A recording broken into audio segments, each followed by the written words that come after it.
Forget everything you've been told about King Charles playing the long game. Forget the theories about royal patience, the eventually strategy, or the idea that the monarchy is waiting for Prince William to take the throne before dealing with the Sussex problem. That era of hesitation ended on April 28, 2026. Something shifted inside the stone walls of Buckingham Palace between April 17th and April 28th, and it wasn't just a change in mood. It was the activation of a terminal timeline. While the world was distracted by the glitz and glamour of Harry and Meghan's tour of Australia, a much more dangerous mechanism was being set in motion. In Sydney, Meghan Markle was charging 300 women a staggering $2,699 each for the privilege of a group photograph with a woman whose only sellable asset is a title granted by the very institution she spent years critiquing. But while she was collecting those checks, the King of England was preparing a response that would render those titles legally radioactive. The sequence of events is chillingly precise. On April 17th, the Sussexes' tour of Australia concluded. For 4 days, they treated a Commonwealth realm, a country where the king is the sovereign head of state, as their personal commercial stage. They blurred the lines between official duty and private profit in a way that hadn't been seen in the history of the modern monarchy. But 11 days later, on April 28th, King Charles III stood before a joint session of the United States Congress. He didn't just stand there as a visiting dignitary.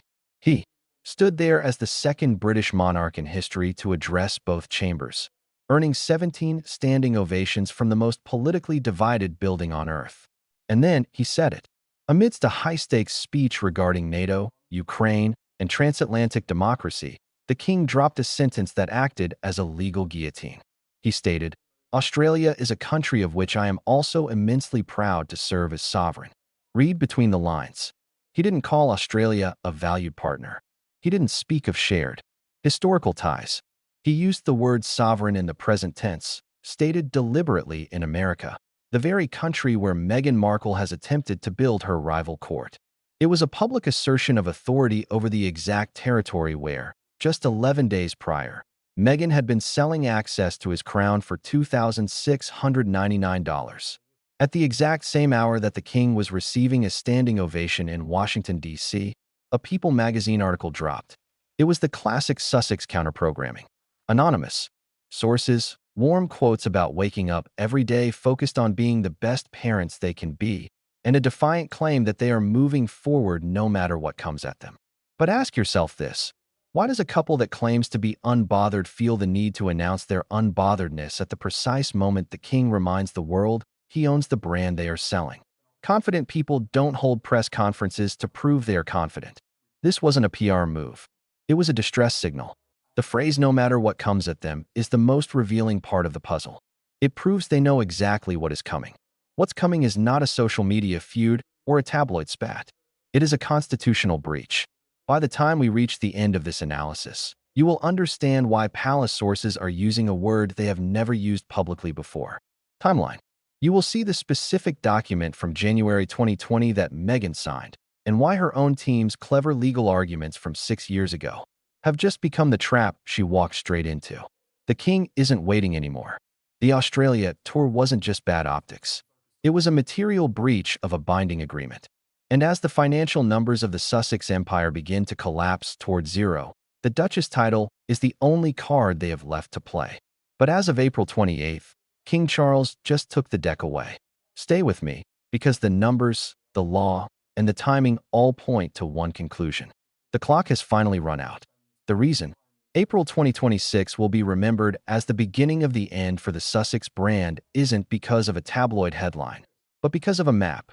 To understand the trap Meghan Markle just walked into, you have to understand the fundamental difference between California and Australia. A difference her legal team seems to have dangerously ignored for 6 years. To unpack this, we have to travel back to February 2020, when Queen Elizabeth II and the palace transition team banned the use of the word royal in Harry and Meghan's branding. The Sussexes team issued a retort that felt like a victory at the time. They famously stated that the monarchy had no jurisdiction over the word royal overseas. In their minds, once they crossed the Atlantic, the rules of the British crown dissolved like salt in the ocean. They believed that in America, they were private citizens who happened to have titles, and the king was just a distant relative with no more power over their business than a foreign CEO. For 6 years, that logic held up because they stayed within the borders of the United States. In Montecito, the king's authority is indeed symbolic. But on April 14, 2026, that safety net vanished. When they boarded a plane for Sydney, they weren't just traveling to another country. They were entering the lion's den. Australia is a constitutional monarchy. King Charles III is not just a figurehead there. He is the sovereign. He is the font of honor from which all titles of peerage flow. Every official document, every court of law, and every grain of authority in Australia is tied to the crown he wears. This is the elegant contradiction that now threatens to dismantle Meghan's status.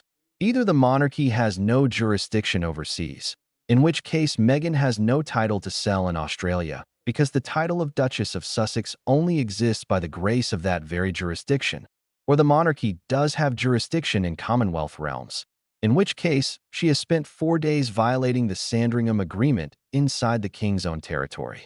There is no third door. You cannot claim the crown has no power over you while simultaneously charging people $2,699 to stand in the shadow of that power. The Sandringham Agreement, signed in January 2020, was crystal clear. The couple was required to step back from royal duties, and crucially, they would no longer receive public funds for royal work. But look at what happened in Sydney and Melbourne. They utilized a royal tour playbook to perfection.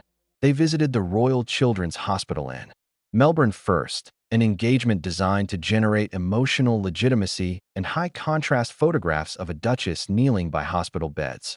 This wasn't just a kind gesture. In the world of high-level PR, it is called preloading the narrative. By doing the charity work first, they created a shield of moral authority that they then used to pivot into pure commercialism. Day 3 of the tour was the Herbst Life Retreat at the Intercontinental Hotel. This is where the paper trail becomes legally actionable. Tickets were sold for $2,699. The marketing material didn't say join Meghan Markle, the former actress. It said, join Meghan, Duchess of Sussex. This is the smoking gun. A title of peerage is a gift from the sovereign. It is held, not owned. By placing that title on a commercial contract for a luxury retreat, the title itself became the commodity. In legal terms, this is a material breach of the clause regarding the commercial exploitation of royal associations. The palace sources who spoke to Woman and Home and Woman's Day on the record didn't use the usual polite language. They used the term very uneasy. In the coded vocabulary of Buckingham Palace, very uneasy is the equivalent of a siren. They pointed out that the Australia tour blurred the lines between official and unofficial work. This isn't a stylistic critique. It is the legal framing for a constitutional breach. When the Sussexes arrived in Australia, they didn't just bring their celebrity, they triggered the hospitality and security protocols of a Commonwealth realm. Australian taxpayers, who are currently grappling with their own economic pressures, funded the security detail for these events. Imagine the optics that have now been documented for a royal committee to review. The public pays for the security, but the public cannot afford the $2,699 ticket to enter the room. This creates a pay-to-play monarchy, a concept that King Charles and Prince William find abhorrent because it threatens the very survival of the crown.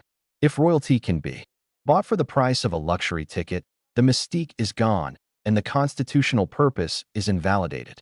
The most devastating part of this trap is that Meghan's own defense from 2020, that the palace has no jurisdiction, has been weaponized against her. By conducting commercial business in a country where the king is the sovereign, she has granted the palace the legal standing to intervene. They don't need to sue her in a California court. They can address the breach within the constitutional framework of the Commonwealth. What the world saw as a successful tour was, in reality, a 4-day production of evidence. Every photograph at the hospital, every ticket sold for the retreat, and every time she was introduced as Her Royal Highness or the Duchess on MasterChef Australia, was a new line in a dossier that was completed the moment they flew back to California. They thought they were proving their global popularity. In reality, they were documenting their own violation of the terms that allowed them to keep their titles in the first place. As we move into the financial reality of 2026, it becomes clear why they took this risk. They didn't go to Australia because they wanted to. Because they had to. But in trying to save their bank account, they may have finally surrendered their most valuable asset. The king didn't have to chase them. He simply waited for them to land in a place where his word is still the law. And on April 28th, from the floor of the United States Congress, he made sure the entire world knew that he is the one who holds the keys to the kingdom they are trying to sell. To understand why the Australia tour has turned from a public relations victory into a legal catastrophe, we have to look at a figure who has become the unofficial architect of the Sussex's downfall, Tom Bower. On March 26, 2026, exactly 3 weeks before Harry and Meghan landed in Sydney, Bower released his second investigative work on the couple titled Betrayal. While his first book, Revenge, was a forensic look at the past, Betrayal is something far more dangerous for the inhabitants of Montecito. It is a prognosis. Tom Bower is not a typical tabloid journalist. He is an investigative biographer with a track record that strikes fear into the hearts of the global elite. He has been sued by some of the most powerful and litigious men in history: Robert Maxwell, Richard Branson, and Conrad Black. In every single instance, Bower didn't just win. He saw his opponents' empires crumble or saw them end up in prison. He has 0 lost libel cases because he doesn't write based on whispers. He writes based on a paper trail. When Bower names a specific behavior that triggers title removal, the palace doesn't roll its eyes. It takes notes. In Betrayal, Bower identifies the precise red lines that were drawn in the 2020 Sandringham Agreement. He argues that the palace has been waiting for a clean break, a moment where the breach of contract is so public and so undeniably commercial that the removal of titles becomes a legal necessity rather than a personal vendetta. The Australia tour provided exactly that. Bower's sources, which he claims include senior figures with direct access to the sovereign's private secretary, suggest that the dossier against the Sussexes has grown from a folder into a library. The timing of the book's release was no accident. It acted as a preemptive strike, stripping the mask off the Australia trip before it even began. When Harry and Meghan's spokesperson fired back, calling the book a deranged conspiracy and melodrama, they committed a classic PR blunder. They confirmed the book was hitting a nerve. But the real drama wasn't in the pages. It was in the reaction of the royal correspondents. For the first time in years, correspondents from Woman's Day and Woman and Home were allowed to go on the record with specific, pointed criticisms from within Buckingham Palace. The palace's strategy has shifted from never complain, never explain to documented observation. They didn't try to stop the tour. Instead, they watched as the Sussexes repeated the exact patterns Bower predicted. Bower argued that the couple's burn rate of £3 million per year, roughly $4 million, was forcing them into increasingly risky commercial ventures. He predicted that they would attempt to franchise their royal status in the Commonwealth to make up for the collapse of their American media deals.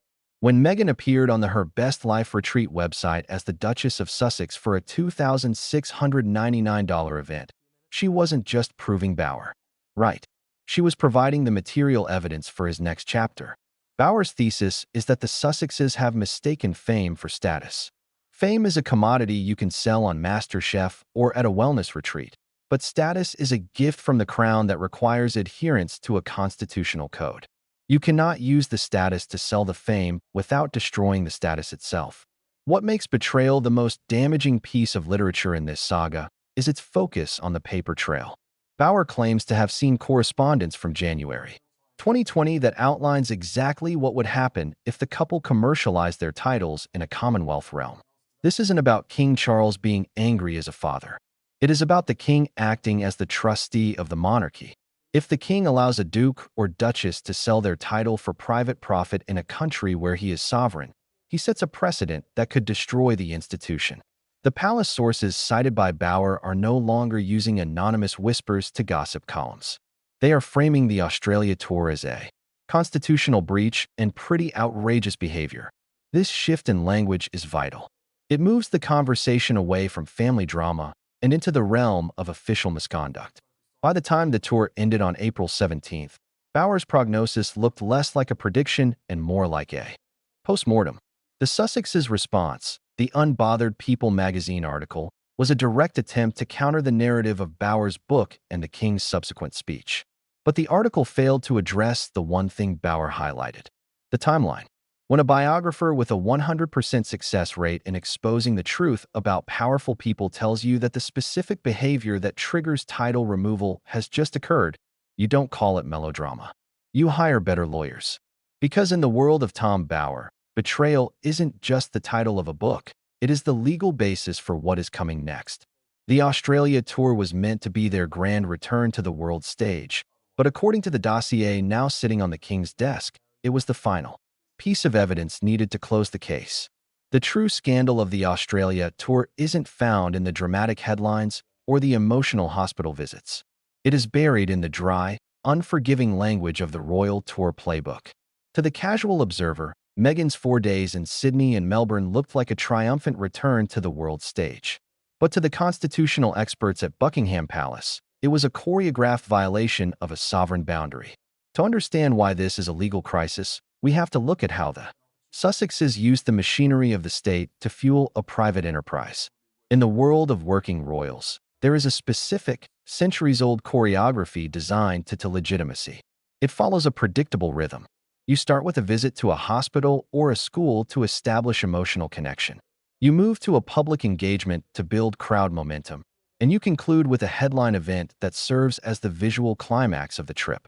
The choreography is the software of the monarchy. It signals to a host nation that this is an official visit from the crown, which in turn triggers a hardware response: government cooperation, public resources, and most importantly, elite-level police security. Harry and Meghan followed this playbook with surgical precision. On day 1, the visit to the Royal Children's Hospital in Melbourne was the emotional anchor. Photographs of the Duchess kneeling beside hospital beds were broadcast globally, creating the illusion of a state-sanctioned mission. But there was a hidden cost to this: theater. Because they utilized the choreography of a royal tour, they received the security that accompanies it. In Australia, that security is not a private expense. It is a public one. The taxpayers of Victoria and New South Wales funded specialized police details, the road closures, and the logistical support required to manage a visit of this magnitude. And here is where the choreography crossed into a constitutional breach. On day 3, at the Intercontinental Hotel in Sydney, the emotional legitimacy generated by the sick children in Melbourne was pivoted directly into a commercial product, the Her Best Life retreat. The people funding Meghan's security, the average Australian taxpayers, were the very people who were priced out of her presence. The only way to see the woman whose safety they were paying for was to write a check for $2,699. A palace source told Woman and Home on the record, "Royal visits are about the people and the public." In contrast, Harry and Meghan's engagements are all about them, their profile, and creating their own brand. This isn't a minor difference in style. It is a fundamental opposition of purpose. If a royal visit is about the people, it is a public service. If it is about the brand, it is a commercial venture. In a Commonwealth realm like Australia, using the title granted by the sovereign to bypass the costs of private business while charging the public for access is more than just bad optics. It is legally actionable. The most damning evidence of this commercialization of sovereignty comes from the paperwork that nobody was supposed to see. To organize an event of that scale, contracts had to be signed. When the event organizer, Gemma O'Neill, and her company marketed the retreat, what was the asset they were selling? The retreat website made it explicit: "Join Meghan, Duchess of Sussex." This creates a material breach that is documented on every ticket receipt and every promotional poster. Under the Sandringham Agreement, the use of royal titles for commercial gain was strictly prohibited. When Meghan stepped back in 2020, she didn't just walk away from a job. She signed a binding contract that restricted the use of her association with the Crown for profit. By listing her title on a commercial website as the primary draw for a $2,699 ticket, she turned a gift of the Crown into a commodity. The defense offered by O'Neill on her podcast that Meghan's involvement was a favor to a friend and that any fee was nominal is a legal irrelevance. In the eyes of the palace, it doesn't matter if Meghan took $100 or $1 million. What matters is that the value of the event was derived from the title. Without the words Duchess of Sussex, The price tag of $2,699 would have been impossible to justify. Therefore, the title was commercialized. Further complicating this is the sudden exit of Jackie O. Henderson, O'Neill's prominent business partner, from their podcast in February 2026, just 2 months before the tour. In the high-stakes world of Australian media, people of that caliber don't walk away from major projects unless they smell smoke. Whether she realized the constitutional firestorm that was brewing or simply didn't want her brand associated with a pay-to-play royal model, her departure serves as a silent warning that the tour was problematic long before the first plane landed in Sydney. The Royal Tour playbook exists to protect the crown. It ensures that the sovereign's representative is seen as a unifying, selfless figure. By using that same playbook to build a private paywall, Harry and Meghan didn't just offend the king. They exploited the very mechanism that gives them their status. They created a paper trail of ticket sales, security logs, and commercial contracts that exist within the king's own jurisdiction. As we look toward the legal consequences, remember this. The palace does not act on feelings. It acts on material breach. The Australia tour provided the most comprehensive documentation of such a breach since the couple left London. It proved that they are no longer just living their lives in California. They are actively commercializing the British monarchy inside the king's own realms. And as the financial walls begin to close in on Montecito, the palace has now ensured that the title they are trying to sell has been documented as a violated asset. The choreography is over and the legal music is about to stop. The legal and constitutional traps laid in Australia are devastating. But to understand the sheer desperation behind the gamble, one must look at the cold, unforgiving reality of the Sussex Ledger in 2026. Behind the polished veneer of Her Best Life retreat and the strategic smiles in Melbourne lies a financial empire in a state of terminal collapse. This isn't just a palace problem anymore. It is a survival problem. When you analyze the numbers, the Australia tour wasn't an act of defiance. It was a frantic attempt to monetize the only remaining asset before the bank accounts hit zero. The financial burn rate to maintain the Montecito lifestyle is, according to investigative biographer Tom Bower, a minimum of £3 million per year post-tax. In American terms, that is roughly $4 million annually just to keep the lights on, the security team paid, and the legal counsel on retainer. For 6 years, this lifestyle was fueled by a massive influx of capital from the initial Megxit deals, the $100 million Netflix contract, and the $20 million Spotify agreement. But by April 2026, those taps haven't just slowed, they have run dry. The Spotify deal was famously terminated in June 2023 with executives openly labeling the couple as grifters. Reports suggest they did not receive the full payout of that $30 million contract due to a failure to meet productivity benchmarks. Then came the restructuring of the Netflix deal. By early 2026, the era of the blank check was over. Netflix shifted from a guaranteed format to a per-project approval basis, meaning no more guaranteed tens of millions for vague content creation. The most significant blow, however, came from Meghan's personal lifestyle brand, American Riviera Orchard. What was launched with massive fanfare in 2024 had by the spring of 2026 failed to achieve market penetration. The Netflix partnership tied to this brand titled Love Meghan underperformed significantly in its first season. By early 2026, it was confirmed that the series would not be renewed in its original format. The Duchess of Montecito brand was failing to convert Instagram followers into retail dollars. When you subtract a $4 million annual cost from an income stream that has effectively vanished, you are left with a deficit that cannot be ignored. This is the why behind Australia. Why risk a constitutional breach? Why charge $2,699 for a photograph? Why use the Duchess title on a commercial website in a Commonwealth realm? Because the title is the only thing left that still generates a sold-out sign. The organizers of the Sydney retreat, Gemma O'Neill and her team, publicly described the earnings from Meghan's appearance as nominal or even zero, framing it as a favor to a friend. But in the world of high finance, nothing is ever for free. Whether the payment was a direct fee, a donation to their foundation, or a strategic move to build commercial legitimacy for future bookings, the intent was clear. The Sussexes were testing the market's willingness to pay for royal access.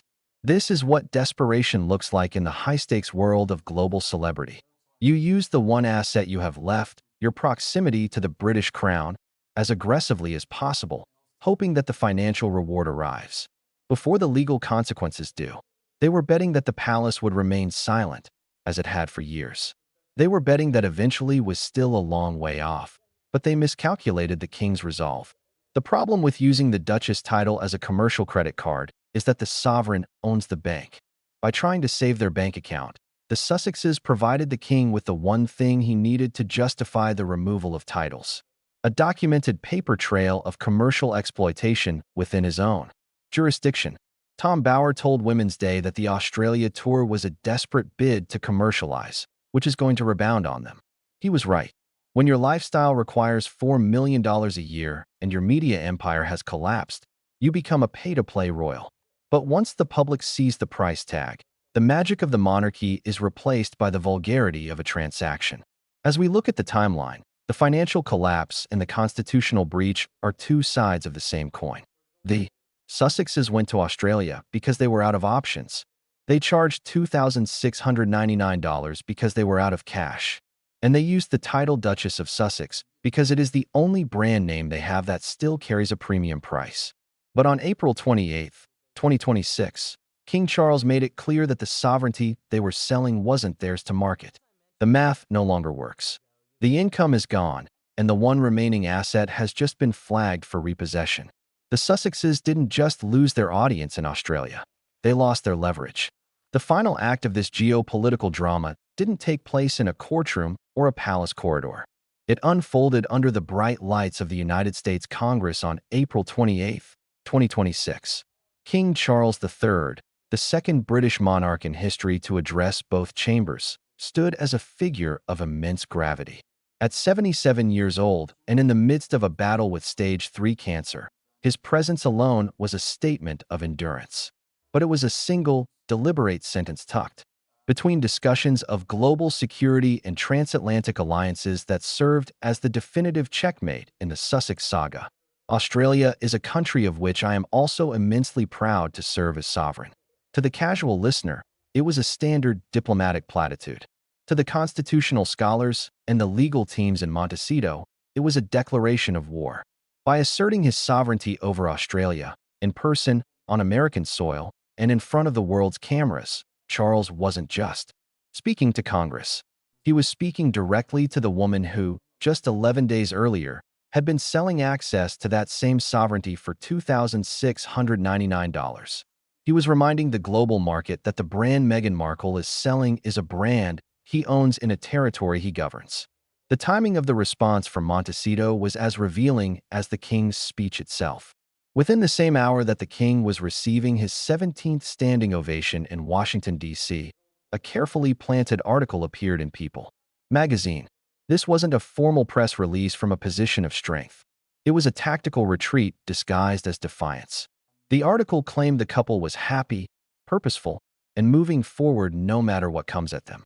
In the world of high-level crisis management, the phrase "no matter what comes at them" is a massive tell. You don't use that language unless you know with absolute certainty that something is coming. Confident, successful people do not announce to the world that they are unbothered.